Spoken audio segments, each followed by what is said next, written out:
کہانی کا آغاز ہوتا ہے گیٹس ہیڈ ہالز میں، جہاں پہ 10 سالہ معصوم جین ایئرز اپنی ظالم و مانی اور ان کے بدتمیز بچوں کے رحم و کرم پر ہے۔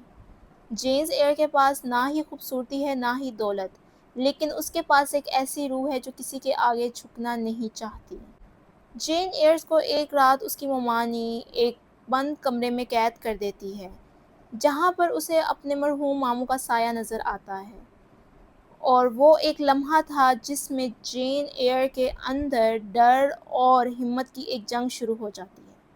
جین ایئر کو جلد ہی ایک بورڈنگ اسکول میں بھیج دیا جاتا ہے، جہاں پر اس کی زندگی کی مشکلات کا ایک نئے سرے سے آغاز ہو جاتا ہے۔ وہاں پر زندگی سخت نظم و ضوابط، سردی اور اس کے علاوہ بھوک سے عبارت ہے۔ جین ایئر کی زندگی کسی قسم بھی آسان نہیں ہوئی۔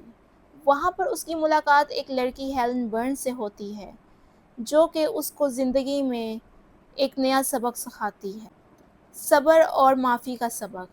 ہیلن برنز پر جب بھی کوئی ظلم و ستم ہوتا وہ اسے آرام سے برداشت کر لیتی، اور جو اس پہ ظلم و ستم کرتا اسے معاف کر دیتی۔ یہ سب دیکھ کے جین ایئر کافی زیادہ پریشان اور حیران ہوتی ہے، اور وہ اس سے پوچھتی ہے کہ تم پر جو بھی ظلم و ستم ہوتا ہے تم اسے برداشت کر لیتی ہو۔ تو اس پر وہ کہتی کہ زندگی صرف یہی نہیں ہے، زندگی اس جہاں کے بعد بھی ہے، اور ہمیں اپنے اندر معافی کا جذبہ رکھنا چاہیے۔ لیکن ایک دن جیمز ایئر کی زندگی میں وہ ہوا جو اس نے کبھی سوچا بھی نہیں تھا۔ ہیلن برنز ایک بیماری کا شکار ہوتے ہوئے اور اس سے لڑتے ہوئے ہسپتال میں دم توڑ دیتی ہے۔ اس کی موت جیمز ایئر پر ایک شدید قسم کا صدمہ طاری کرتی ہے، لیکن جیمز ایئر اسے اپنی اسٹرینتھ بنا لیتی ہے۔ وہ اس بورڈنگ اسکول میں تقریباً 8 سال تک رہتی ہے، پہلے طالبہ کے طور پہ اور پھر استانی کے طور پہ۔ جین تھورن فیلڈ ہال میں ایک چھوٹی بچی ایڈل کی گورننس کے لیے آتی ہے۔ اس حویلی کا مالک مسٹر ایڈورڈ روچسٹر انتہائی اکھر مزاج، پراسرار لیکن ایک ذہین انسان ہے۔ ایک رات جب روچسٹر گھوڑے سے گرتا ہے تو جین ایئر اس کی مدد کرتی ہے اس کی جان بچانے پر، اور اسی دوران ان دونوں کے درمیان ایک الگ قسم کی ذہنی اور جذباتی ہم آہنگی پیدا ہو جاتی ہے۔ روچسٹر کو جین کی سادگی بھا جاتی ہے، اور وہ اسے دوسری عورتوں سے الگ اور مختلف سمجھنے لگتا ہے۔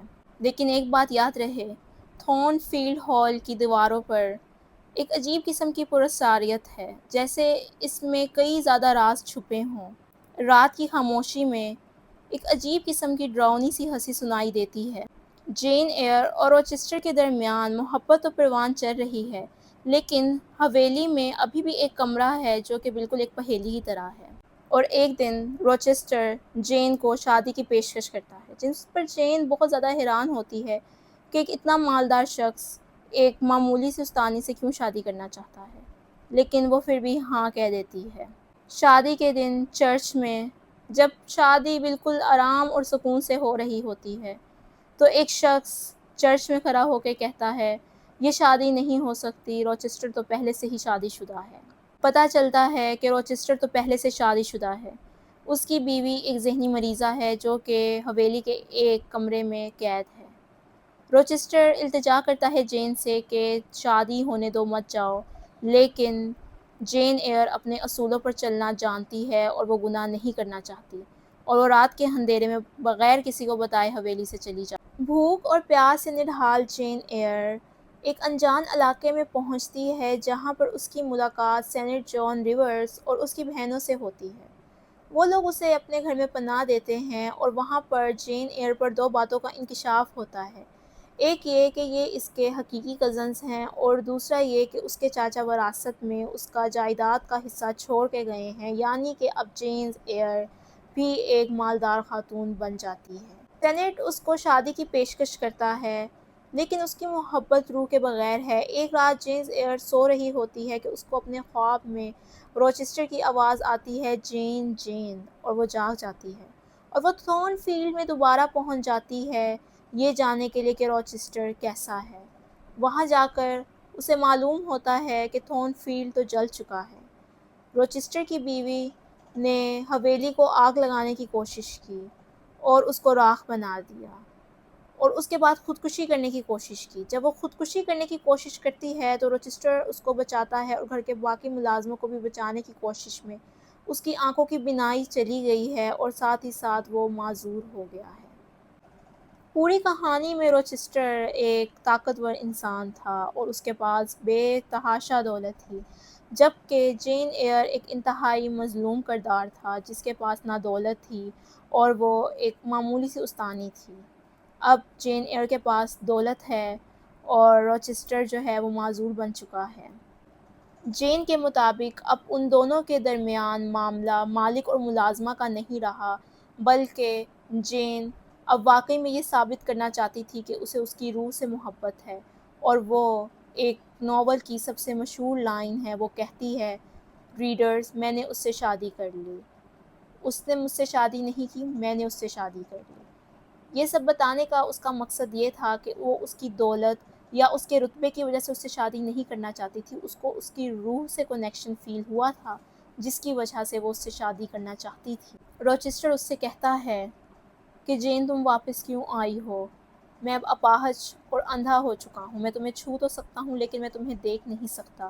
جس پر جین کہتی ہے، میں اپنی مرضی سے واپس آئی ہوں، اور اگر آپ دیکھ نہیں سکتے تو میں آپ کی آنکھیں بنوں گی، اگر آپ چل نہیں سکتے تو میں آپ کا سہارا بنوں گی۔ یہ تھی شارلٹ برونٹے کے مشہور ناول جین ایئر کی کہانی، اور ہمیں اس کہانی سے یہ سبق ملتا ہے کہ دنیا کی نظر میں آپ چاہے کتنے ہی معمولی کیوں نہ ہوں، اگر آپ کی روح پاک اور آپ کے ارادے مضبوط ہیں تو تقدیر آپ کو وہ سب کچھ لٹا کر دے دیتی ہے جو یہ دنیا آپ سے چھینتی ہے۔ اور اس کہانی سے یہ سبق ملتا ہے کہ اصل خوشی محلوں پہ رہنے پر نہیں بلکہ اپنے اصولوں پر جینے سے ملتی ہے۔ جین کی محبت کے باعث روچسٹر کی تھوڑی سی بنائی واپس آ جاتی ہے، اور وہ اپنے پہلے بیٹے کی ولادت بھی دیکھ پاتا ہے کہ اس کا پہلا بیٹا کیسا دکھتا ہے۔ اگر آپ کو جین ایئر کی کہانی اچھی لگی یا آپ اس سے ریزونیٹ کرتے ہیں تو آپ پلیز مجھے کمنٹ سیکشن میں بتائیں۔ Thank you so much for watching. میں مزید ہسٹوریکل ناولز اور مزید ناولز کی سٹوریز کو ایسے ہی پیش کروں گی، تو اگر آپ انٹرسٹنگ ناولز میں انٹرسٹ رکھتے ہیں اور جاننا چاہتے ہیں لٹریچر کی سٹوریز، تو میرے چینل کو سبسکرائب کر لیں۔ میں ڈیلی کوئی نہ کوئی ویڈیو پوسٹ کرتی رہوں گی۔ Thank you so much for watching.